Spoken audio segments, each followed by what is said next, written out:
Muy buenas a todos, bienvenidos un jueves más al Peso de la Historia, ya sabéis, la sección perteneciente al canal de YouTube de Buzzer y en la que cada semana te traigo un pedacito de historia de la NBA.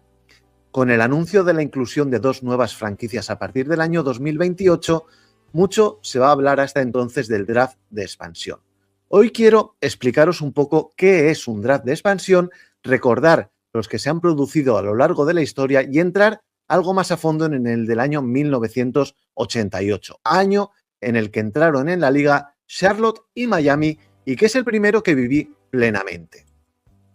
Para empezar, ¿qué es un draft de expansión? Es bastante simple. Cuando se incorporan franquicias nuevas a la NBA, obviamente hay que nutrirlas de jugadores. Para ello se produce este draft de expansión, que consiste en que la franquicia o franquicias nuevas eligen jugadores que pertenecen hasta ese momento a otros equipos. Para ello, obviamente, la o las nuevas franquicias no tienen acceso a todos los jugadores del resto de equipos.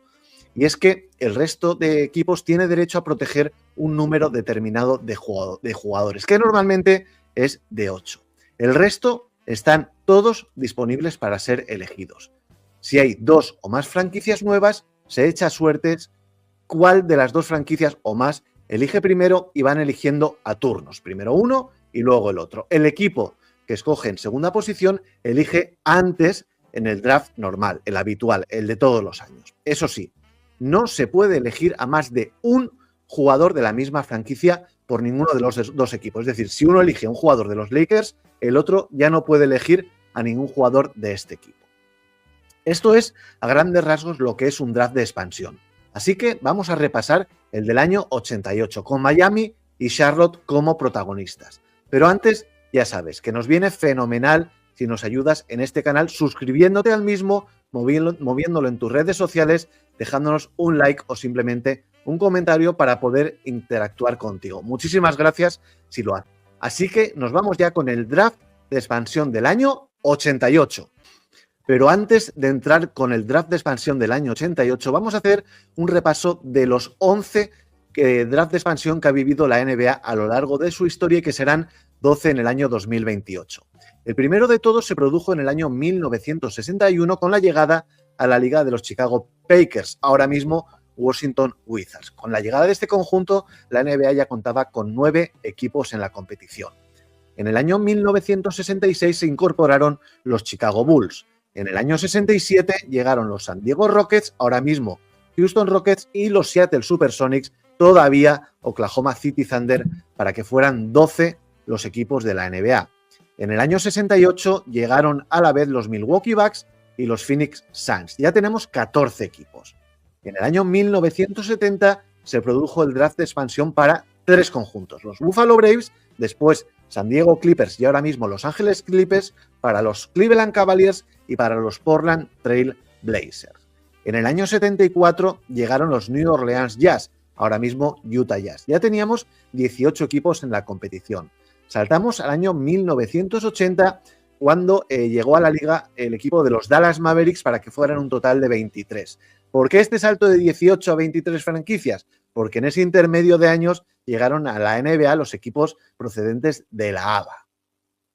Llegamos al año 1988 en el que llegaron a la NBA los Charlotte Hornets, ahora New Orleans Pelicans y los Miami Heat para que fueran ya un total de 25 franquicias en la liga. En el año 89 se incorporaron los Timberwolves y los Orlando Magic. En el año 95 los equipos canadienses Toronto Raptors y Vancouver Grizzlies, ahora mismo Memphis Grizzlies. Ya son 29. Y es que en el año 2004 vivimos hasta ahora el último draft de expansión con la llegada de los Charlotte Bobcats, ahora mismo Charlotte Hornets, para llegar al número redondo de 30 franquicias NBA.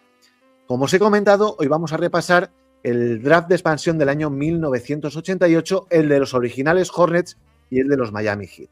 Aviso que hay muchísimos jugadores que no nos van a sonar a nadie y que incluso no llegaron ni a debutar con sus nuevos equipos. De hecho, solamente 10 de los 23 elegidos llegaron a jugar con alguno de estos dos nuevos equipos. ¿Por qué son 23? Porque Charlotte hizo 11 elecciones y Miami se fue hasta las 12. Hay un caso muy curioso, y es que los Miami Heat, que eligieron primeros en este draft de expansión, tras el sorteo, se hicieron con un tal Arvid Kramer que pertenecía a los Mavericks.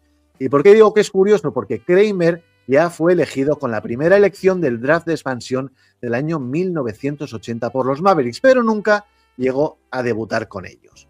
De hecho, Kramer jamás pisó una cancha NBA tras este año 1980. Lo que pasa es que los tejanos tenían sus derechos. Y los Heat lo volvieron a elegir con el número 1 del draft de expansión, sin que tampoco llegara a jugar con ellos ni tan siquiera un minuto y tampoco nunca jamás en un equipo NBA. Pero ¿por qué eligieron los Heat a este jugador con la elección número 1? Pues porque en una negociación previa, los Mavericks le dieron su primera ronda del draft de ese año 88 a los Heat a cambio de que estos no eligieran ni a Bill Wellington, ni a Uwe Blab, ni a Steve Alford, que también habían sido jugadores no protegidos por los Mavs, quedando únicamente Kramer como jugador disponible en este draft de expansión.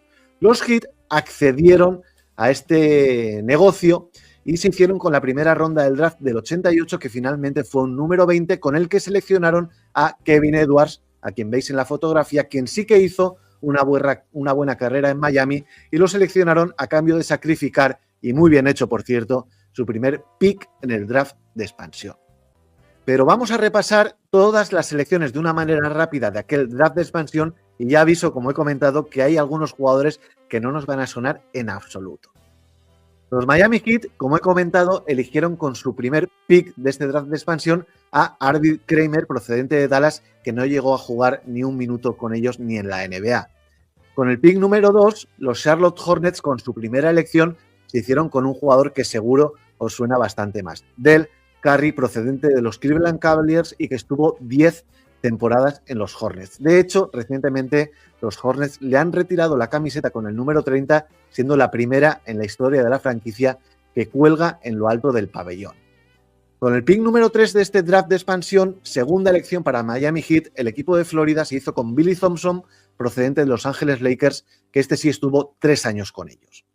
Con la elección número 4, los Hornets seleccionaron a Dave Hoppen, un jugador interior de los Golden State Warriors que estuvo 3 temporadas en Charlotte.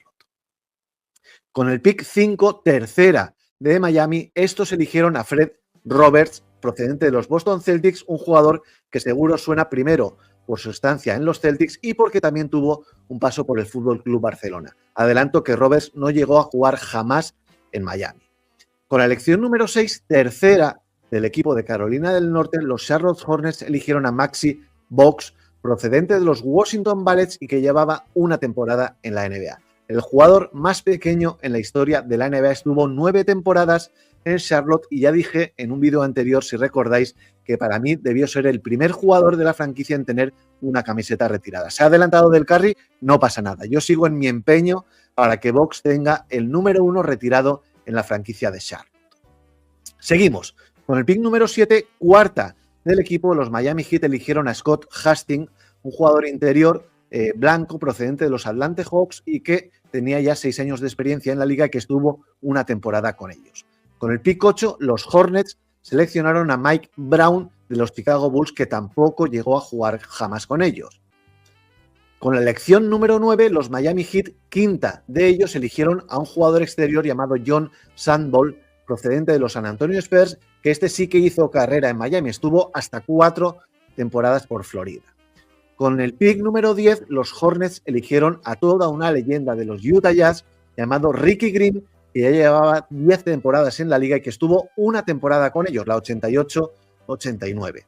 Con la selección número 11, los Heat eligieron a Kevin Williams, procedente de los Seattle Supersonics, que no llegó a debutar con ellos. Con el pick 12, sexta del equipo de Charlotte, estos eligieron a Michael Holton, procedente de los Blazers y que jugó una temporada por allí. Con el pick número 13, séptima de los Miami Heat, estos seleccionaron a Hansi Gunn, un jugador de Filadelfia que tampoco llegó a jugar con ellos jamás. Con la elección número 14, los Hornets eligieron a Michael Brooks, procedente de Denver, que tampoco llegó a debutar con ellos.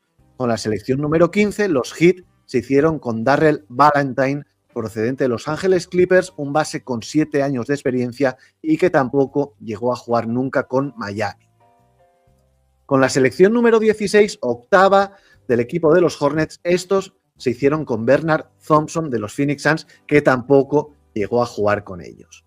Con la elección número 17, novena del equipo de Miami, los Heat se hicieron con Dwayne La Perla Washington, un jugador exterior, un base que llegó a la NBA con muchísima fama, concretamente a los Nets de New Jersey, que se la pegó absolutamente y que tras 2 años allí fue puesto en el mercado en este draft de expansión. Una temporada jugó con el equipo de Miami. Nos vamos a la selección número 18. Novena de los Hornets se hicieron con Ralph Lewis, procedente de los Detroit Pistons, que estuvo 2 temporadas por Charlotte. Con el pick número 19, décima de los Miami Heat, este os va a sonar sí o sí, el equipo de Miami se hizo con Andre Turner, procedente de los Houston Rockets, que tenía ya 2 temporadas de experiencia en la liga, que no llegó a debutar jamás con Miami Heat y que posteriormente tuvo una exitosísima carrera en el baloncesto europeo, concretamente en España, defendiendo multitud de camisetas, entre ellas, como podéis ver, la de el Juventud de Badalona. Nos vamos ya y estamos acabando a la posición número 20, décima de Charlotte. Estos eligieron a Clinton Wheeler, procedente de Indiana, que no llegó a jugar con ellos. Con el 21, los Miami Heat eligieron a Conner Henry, procedente de Sacramento, que tampoco llegó a jugar jamás en Miami.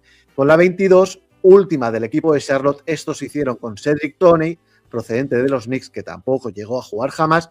Y por último, cerró este draft de expansión con la elección número 23, la 12ª de los Heat, John Schroeder, procedente de Milwaukee, que tampoco llegó a jugar jamás con el equipo de Florida. Una vez realizado este draft de expansión y previo al draft habitual, también tuvieron estos dos conjuntos algunos movimientos. Como adelantado, los Heat recibieron el pick 20 del draft por seleccionar a Arvid Kramer de Dallas. Los Miami Heat accedieron, y esto es flipante porque yo no me acordaba, a no elegir a Karim Abdul-Jabbar de Los Ángeles Lakers a cambio de una segunda ronda del draft del año 1992. Pero es que Miami también accedió a no elegir a Dennis Johnson, procedente de los Boston Celtics, a cambio de otra segunda ronda, en este caso del año 88. ¿Por qué no seleccionaron los Heat a estas dos leyendacas de la NBA? Pues es bastante sencillo, porque eran dos jugadores ya muy veteranos que iban a ocupar un spot en el roster del nuevo equipo de Miami y que obviamente hubieran ocupado un puesto que ellos querían utilizar para un jugador más joven y que pudiera ser de provecho en un futuro próximo. También os digo una cosa, ni Karim ni Dennis Johnson estoy absolutamente convencido que no hubieran accedido a jugar jamás en Miami y hubieran negociado un buyout o un traspaso rápidamente, como pasaría el año siguiente con Ricky Mahorn y los Minnesota Timberwolves, pero de ese caso ya hablaremos en otra ocasión. Por último, los Miami Heat accedieron también a no elegir a Danny Young de los Seattle Supersonics a cambio de una segunda ronda del draft del año 1988. Pero el mismo día del draft también hubieron movimientos que implicaron a Miami y a Charlotte. Ese día los Heat traspasaron a Fred Roberts a los Milwaukee Bucks a cambio de una segunda ronda del draft del 89 y a Darrell Valentine a los Cleveland Cavaliers a cambio de una segunda ronda del año 1990. Además, los Hornets traspasaron a Mike Brown a Utah Jazz a cambio nada más y nada menos que de Kelly Tripucka, reconocido por todo el mundo como la primera estrella real del equipo de Charlotte. Y por último, con sus primeras elecciones en sus respectivas historias, en el draft del 88, los Hornets eligieron con el número 8 a Rex Chapman, jinete pálido, como le llamaba Andrés Montes, y que yo siempre he asociado mucho a Tyler Herro, tanto por la manera de jugar como también físicamente me recuerda bastante al actual jugador de Miami. Por cierto, que Chapman también jugó posteriormente en los Heat. Y los Miami Heat se decidieron con el pick número 9 por el libanés Ronnie Seikaly, que tuvo una buena carrera en Miami y que también tuvo un paso fugaz por Europa, concretamente por el Fútbol Club Barcelona. Y ya para finalizar, por hacer un pequeño repaso de lo que fue la primera temporada de estos dos equipos en la NBA, en su primer año los Miami Heat fueron un absoluto desastre. Perdieron sus primeros 17 partidos oficiales y acabaron con un balance de 15-67 con Ron Rothstein, ex de Detroit Pistons, en el banquillo y con Kevin Edwards como máximo anotador del conjunto. En cambio, a los Hornets les fue algo mejor, acabando con un balance muy digno de 20-62, con Dick Harten en el banquillo y con Kelly Tripucka, como he comentado antes, anotando más de 22 puntos por partido. Hasta aquí, hasta este punto, el recuerdo al draft de expansión del año 1988. Muchísimas gracias por haberme acompañado en este vídeo hasta el final. Yo te emplazo para la semana que viene, en el que vamos con mi top 10 histórico de aleros. Así que no os lo perdáis, yo os espero dentro de 7 días, pero antes recordad que tenéis el martes el debate de Buzzer Beater por aquí. Hasta entonces, un abrazo muy fuerte, salud para todos y nos vemos en 7 días. Chao.